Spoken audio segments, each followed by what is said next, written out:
과연 인류는 어떤 선택을 할까요? 요한계시록에서 일곱 나팔은 전반기 환난입니다. 일곱 대접은 후반기 환난이고 각각 3년 6개월입니다. 전반기에도 재앙의 강도는 숨막히도록 쇄도하는 것을 볼 수 있습니다. 지구 자연환경의 3분의 1이 초토화되고 마귀적인 황충이 5개월 동안 사람에게 고통을 줄 것이고 인류의 3분의 1이 전쟁으로 사망합니다. 이미 혼돈과 두려움이 극대화되는 상황에서 속임수와 폭정의 짐승이 통치합니다. 후반기에는 더 큰 재앙이 올 것이지만 가장 큰 차이는 신앙에 대한 시험이 최대치가 되는 것에 있습니다. 카리스마를 가진 짐승은 절대적인 충성을 요구하며 그 증거로 짐승의 표를 받도록 강요할 것입니다. 짐승의 통치가 시작될 때 하나님께서도 초자연적으로 인간의 역사에 개입하게 될 것입니다. 한 번도 인류에게 나타나지 않았던 일입니다. 역사상 처음으로 가장 암울한 순간에 새 천사가 지구의 하늘을 날며 세계의 메시지를 전파하는 광경을 볼 것입니다. 천사들이 이 특별한 사역을 하게 된 이유는 땅에 남은 자들 중에 이 일을 할 만한 사람들이 남지 않았기 때문입니다. 그들은 모두 도망가야만 했습니다. 환난 전에는 파수꾼들이 이 역할을 했고 전반기에는 두 증인이 사역을 했지만 후반기에는 천사들에게 맡겨졌습니다. 새 천사의 경고는 하나님의 마지막 자비이며 마지막 경고입니다. 새 천사가 지구에 하나님의 메신저로 파견되어 전달하는 세계의 메시지는 가장 중요한 것입니다. 메시지는 영원한 복음이며 땅에 사는 모든 사람들에게 유효한 경고입니다. 천사의 메시지는 모든 민족과 언어에 관계없이 그들에게 전달될 것입니다. 첫째 천사는 하나님을 경배하라는 메시지를 전달합니다. 너희는 하나님을 두려워하며 그분께 영광을 돌려라. 그분께서 심판하실 때가 왔기 때문이다.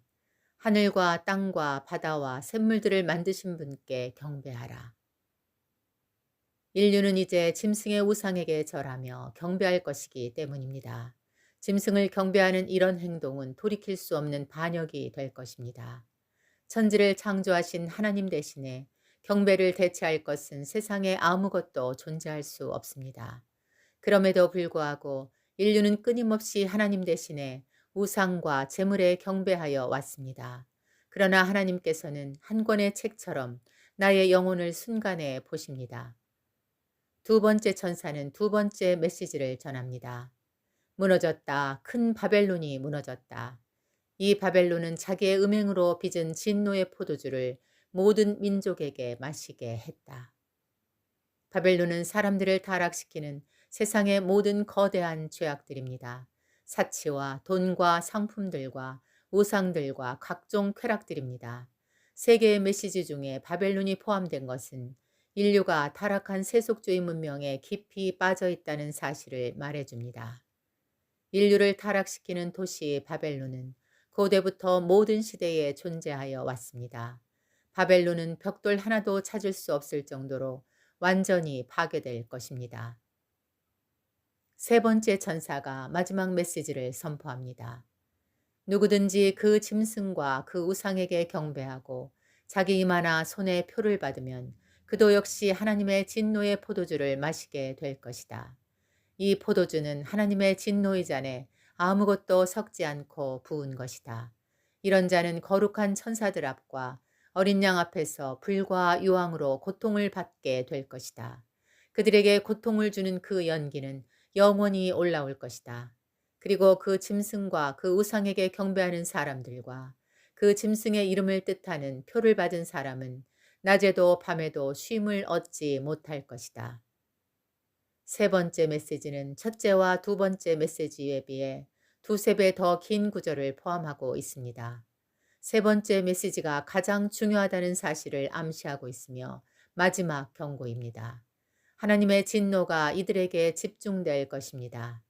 짐승의 우상에게 경배하는 일과 짐승의 표를 자신의 몸에 심는 일은 자신이 자발적으로 받을 것입니다. 어느 누구도 무의식적이나 우연히 받지 않을 것입니다. 짐승의 표를 받는 일이 정상적이고 받지 않는 행위는 비정상적이 될 것입니다. 10명 중에 9명이 표를 받는다 하더라도 다수를 따라가면 그것으로 끝입니다. 짐승의 우상에게 경배하고 표를 받은 행위는 돌이킬 수 없으며 회개할 수 없습니다. 하나님의 마지막 간청을 거절하고 표를 받은 것은 영원한 저주의 결과를 초래합니다. 짐승에게 충성하는 이 행위는 하나님과 영원히 단절될 것입니다. 3년 반의 고통과 영혼의 고통은 시간의 길이와 고통의 강도에서 비교할 수 없습니다. 매매를 할 수 없다면 차라리 굶어 죽은 것이 복된 사람이 될 것입니다.